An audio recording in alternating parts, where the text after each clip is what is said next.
बिहार के एक छोटे से गांव में सुनीता नाम की औरत रहती थी। उसका जीवन साधारण था। मिट्टी का घर, छोटी सी आमदनी और गरीबी भरे हालात। लेकिन उसके मन में भगवान और छठी मैया के प्रति अटूट विश्वास था। शादी को 5 साल हो चुके थे, लेकिन उसकी गोद अभी तक सूनी थी। ये उसकी सबसे बड़ी पीड़ा थी। हर साल जब छठ पूजा का समय आता, पूरा गांव जीवंत हो उठता। महिलाएं रंग बिरंगी साड़ियों में सजकर गीत गाती, घाट की ओर जाती और छठी मैया के लिए अर्घ चढ़ाती। लेकिन सुनीता हर बार आंसू भरी आंखों से ये दृश्य देखती और सोचती, काश एक दिन मैं भी अपनी संतान के लिए छठ मैया का व्रत कर पाती। गरीबी इतनी थी कि पेट पालना ही मुश्किल था। फिर भी उसने ठान लिया कि वो छठ का व्रत जरूर करेगी। अगर गोद सूनी है तो क्या हुआ, मैं छठ मैया की पूजा जरूर करूंगी। व्रत और तपस्या।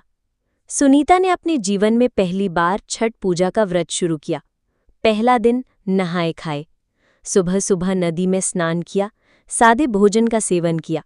ठंड और थकान के बावजूद उसने ध्यान और भक्ति से पूजा की। दूसरा दिन खरना। पूरा दिन भूखी रहकर शाम को गुड़ और चावल की खीर बनाकर छठी मैया को भोग लगाया।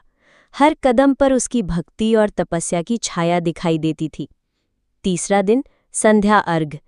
सुनीता घाट पर खड़ी होकर सूर्य को प्रणाम करती। ठंडी हवा, कांपता शरीर, लेकिन दृढ़ मन। उसका हर आंसू उसकी प्रार्थना बन जाता।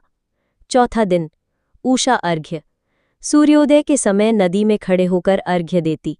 उसकी प्रार्थना यही रहती, छठी मैया मुझे सुख सुविधा मत देना, पर मां बनने का सुख जरूर देना। सुख की किरण। कई सालों की तपस्या और प्रार्थना के बाद सुनीता की मेहनत रंग लाई। उसकी गोद भर गई। गांव में खुशी की लहर दौड़ गई। पति के चेहरे पर मुस्कान थी। सुनीता पहली बार खुद को पूर्ण महसूस कर रही थी। गांव वाले कहते, देखो छठी मैया किसी की प्रार्थना खाली नहीं छोड़ती। दर्दनाक मोड़। लेकिन किस्मत को कुछ और ही मंजूर था। बच्चा जन्म के कुछ महीनों बाद बीमार पड़ गया। गरीबी के कारण समय पर दवा और इलाज नहीं मिल सका। धीरे धीरे उस मासूम की सांसें थम गई। सुनीता का कलेजा फट गया। वो फूट फूट कर रो पड़ी, मैया मैंने तो सिर्फ मां बनने का सुख मांगा था, आपने तो मेरी दुनिया ही उजाड़ दी। पूरा गांव उसकी करुणा देखकर रो पड़ा। आस्था का बलिदान। दुख में डूबी सुनीता ने सोचा कि अब वो व्रत छोड़ देगी। लेकिन फिर उसके मन में एक नया विचार आया, अगर मेरा लाल छठी मैया के पास चला गया है तो मैं हर साल उसके नाम का अर्घ्य दूंगी। मेरे आंसू ही उसकी आत्मा के लिए भोग होंगे। उस दिन से सुनीता छठ पूजा केवल संतान की इच्छा के लिए नहीं, बल्कि अपने खोए हुए बेटे की आत्मा की शांति के लिए करने लगी। घाट पर सुनीता। हर साल घाट पर जब महिलाएं गीत गाती और हंसती, सुनीता चुपचाप खड़ी होती। उसके आंसू बहते और उसके गीत इतने दर्द भरे होते कि हर इंसान की आंखें नम हो जाती। गांव वाले कहते, ये औरत सिर्फ अपनी नहीं, पूरे गांव की श्रद्धा का प्रतीक है। कहानी का संदेश। छठ पूजा केवल मांगने का पर्व नहीं है, ये त्याग, तपस्या और आस्था की मिसाल है।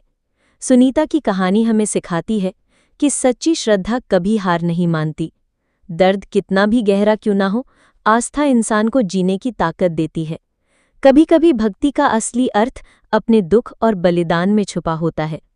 गांव में, नदी के किनारे और हर छोटे घर में इस कहानी की तरह कई अनकही कहानियां छुपी होती हैं। सुनीता ने दिखाया कि सच्चा समर्पण और प्रेम जीवन की सबसे बड़ी शक्ति है।